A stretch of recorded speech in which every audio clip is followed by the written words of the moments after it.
Good day and welcome po to my YouTube channel. In this episode, bali ang i-discuss po natin is regarding automatic transmission. Then, ito po yung mga common problems na palaging nangyayari sa mga may sasakyan na automatic transmission. Especially kung nabili mo yung sasakyan mo na second hand. By the way po, bali ang tips ko lang na mabibigay sa inyo is kahit anong sira po ng ating sasakyan, magsimula po muna tayo sa mga basic na solution. Ang pinakamahalaga po sa atin na may mga sasakyan, dapat po meron tayong mga trusted mechanic. Trusted mechanic for under chassis, car aircon, electrical, and other parts ng sasakyan. Mahalaga po yan. At least meron kang 2 to 3 trusted mechanics kasi hindi naman lahat available yan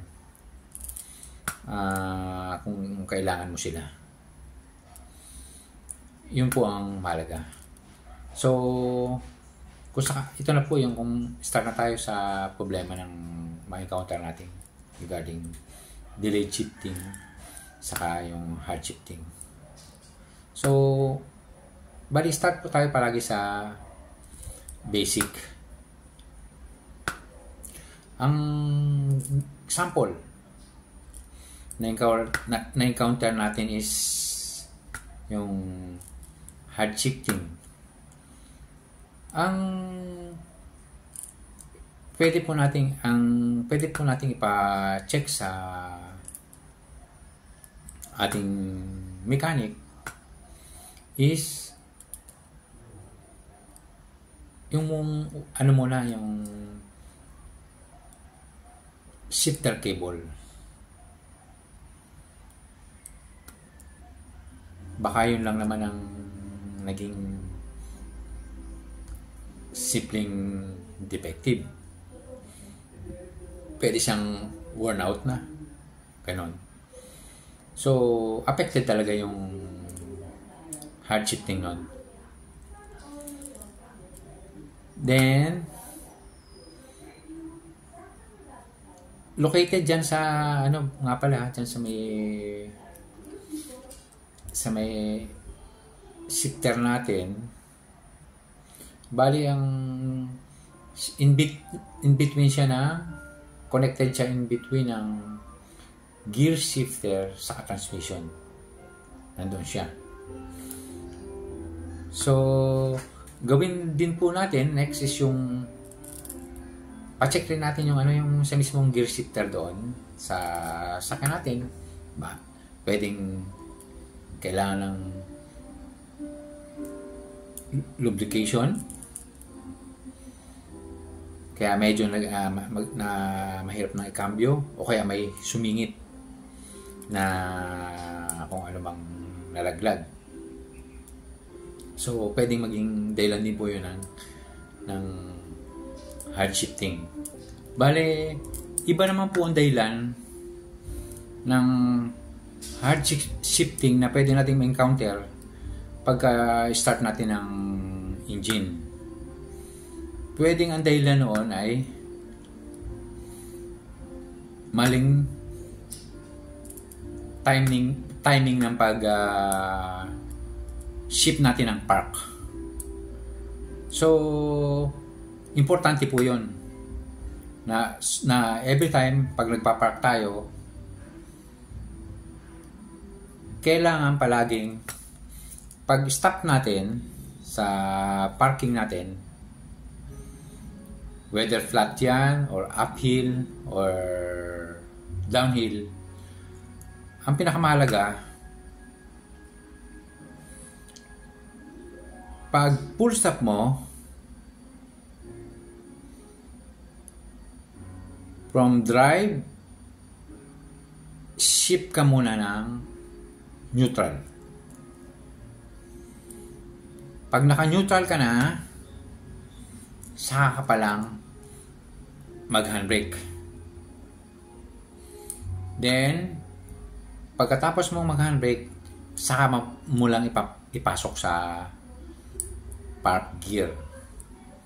Gaya na sabi ko po, kasi pag hindi nyo sinunod yung process na yon,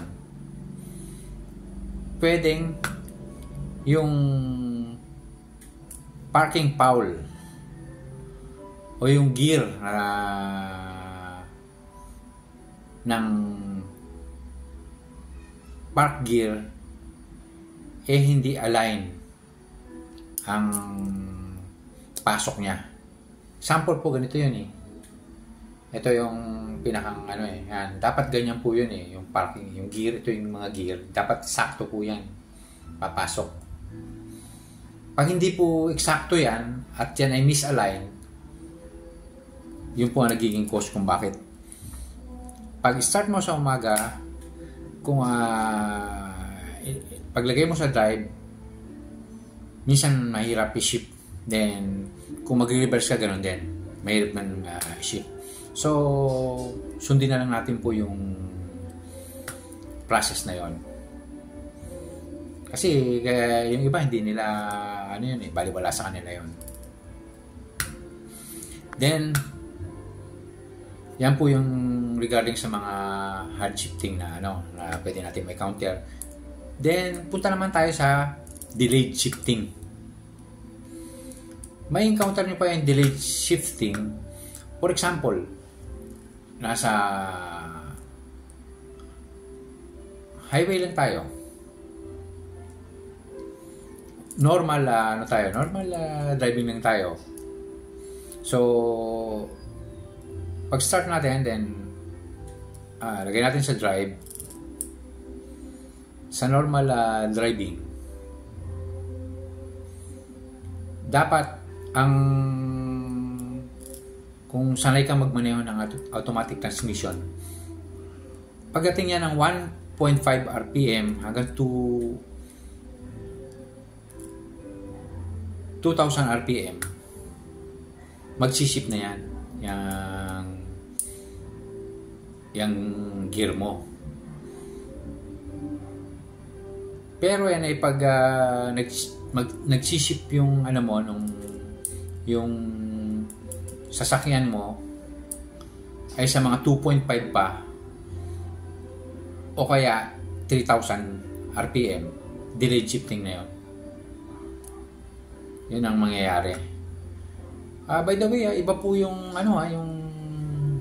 ang usapan po natin dito is yung normal normal driving. Kasi kung pa-uphill ka, siyempre iba yung RPM mo dun, mataas ka agad. Ito yung start lang sa start mo. So yun po ang magiging problema natin, maramdam mo delayed shifting ka na, matagal mag-change yung gear.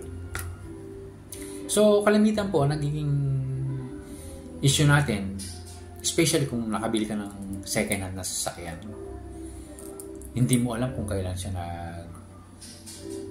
change ng ATF, yun, huling nalinisan yung mga filter. Kaya yun ang malaga. Tanong mo rin yun dapat sa sa seller mo. So kasi by the way, ang ATF po nga pala, automatic transmission fluid, is the blood line ng ating automatic transmission sasakyan. Yan po ang buhay ng ating yan po ang buhay ng ating automatic transmission cars. Kasi nga po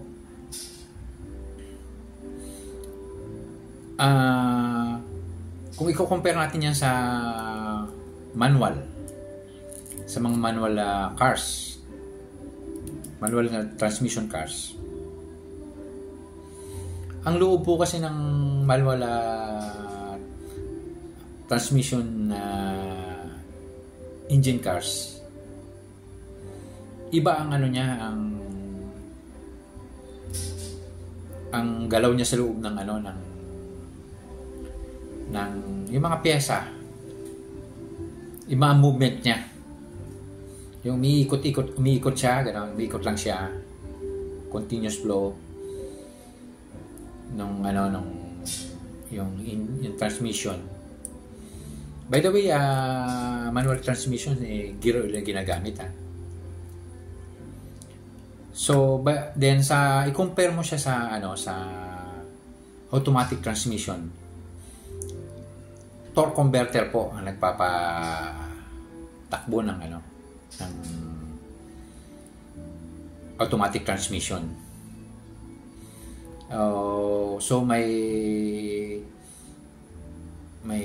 siya yung torque converter. So anong nangyari diyan, may turbine diyan na umiikot. Iba-iba talaga, iba-iba yung magkaiba yung transmission niya. So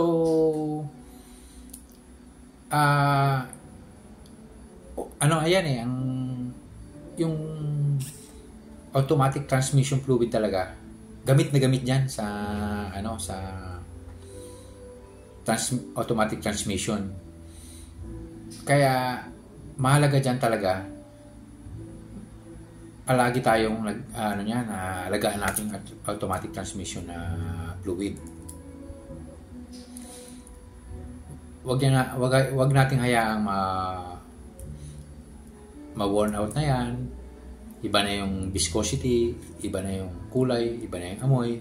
By the way po, palagi kong nasasabi na automatic transmission cars. Pero intended po ito sa lahat ng automatic transmission vehicles. So, bali, i-discuss ko lang po yung automatic transmission fluid. Ang ATF po is pinakang bloodline or buhay ng isang automatic transmission vehicles. Napakahalaga po ng ginagampanan nito sa ating sasakyan. Kasi po, ang automatic transmission, pinatatakbo po ito ng torque converter. Tapos sa gitna po niya, dyan po sa automatic transmission, may turbine dyan. So yan ang nagpapagalaw ng ating automatic transmission. So yung ATF natin, gamit na gamit dyan sa sa process na yan. So pag-ikot ng turbine, pabalik-balik lang po yan. Mas madali, gaya na sabi ko, mas madali siyang ma-worn out at saka madali siyang mag-init yung ATF. So madali po siyang mag-init ang ATF. Kaya po meron ang isang automatic transmission vehicle, meron po siyang transmission cooler. Located po yan sa ilalim ng radiator. Kaya po magkaiba ang radiator ng isang manual transmission sa automatic transmission. Kaya iwasan po natin na mag-overheat tayo, yung maubusan ng coolant or water ang ating radiator kung ang sasakyan mo ay isang automatic transmission. So, andun na po tayo. Nakaka-apekto po sa delayed shifting kapag ang ating ATF ay madumi na. Worn out na siya. Ibig sabihin, malapot na. Iba na ang amoy. Yan. Affected na po ang shifting natin yan.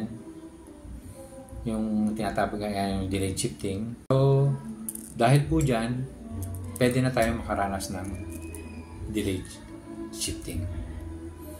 So, ang gagawin po ng ating trusted mechanic is mag change ng ATF. Pero mas maganda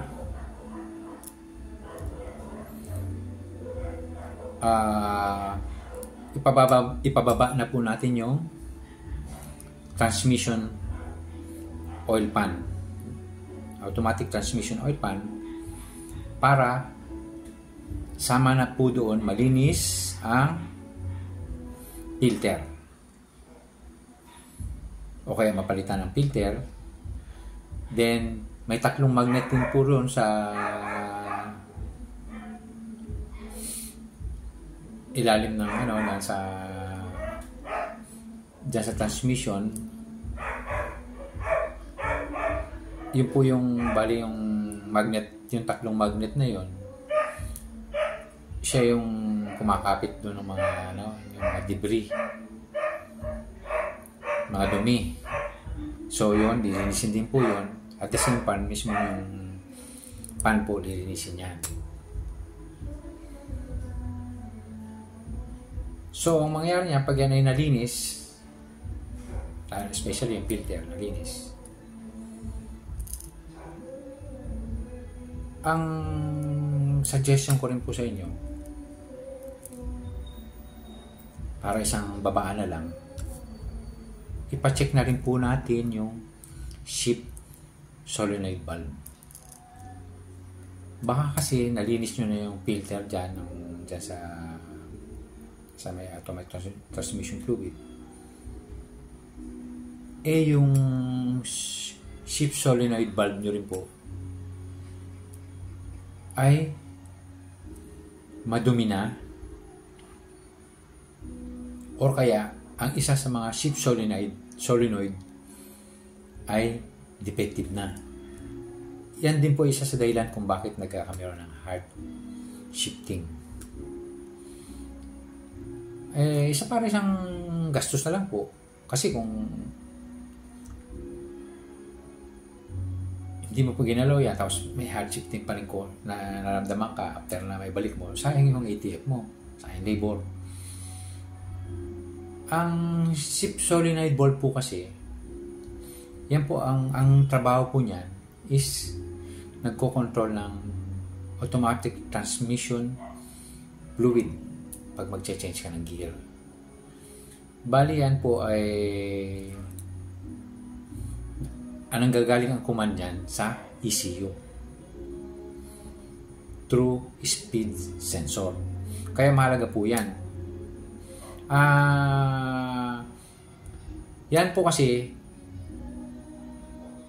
ang gagawin dyan ng mechanic, automatic transmission specialist na mechanic, may ano rin po kasi yan, may filter din sa dulo niya, yung sa may tip niya. Yun, lilinisin din po yun kasi baka madumi na rin. Dahil nasa madumi na yung pwedeng madumi na rin yun.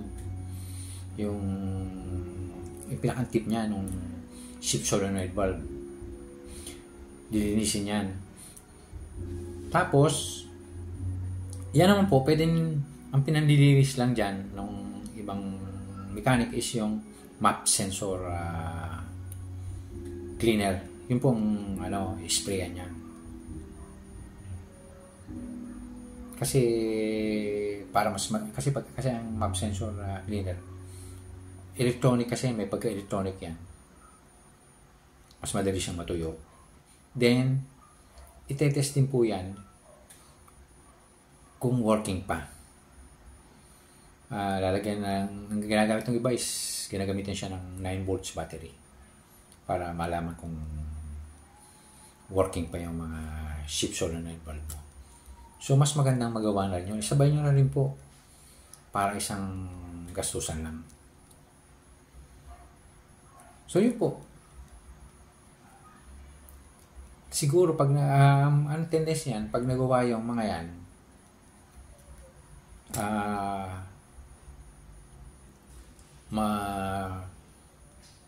sosolve ang issue nyo sa hard shifting at saka sa delayed shifting. Bali yan po naman is na-encounter ko na yan. Kaya ang mahalaga lang dyan is makatagpo kayo ng the right mechanic na gagawa. So, additional tip na lang po or advice para humaba ang ating automatic transmission. Every 40,000 kilometers, bali manufacturers advice po yan, magpalit tayo ng ATF. Or, palagi natin i-check yung dipstick ng ATF natin. Then,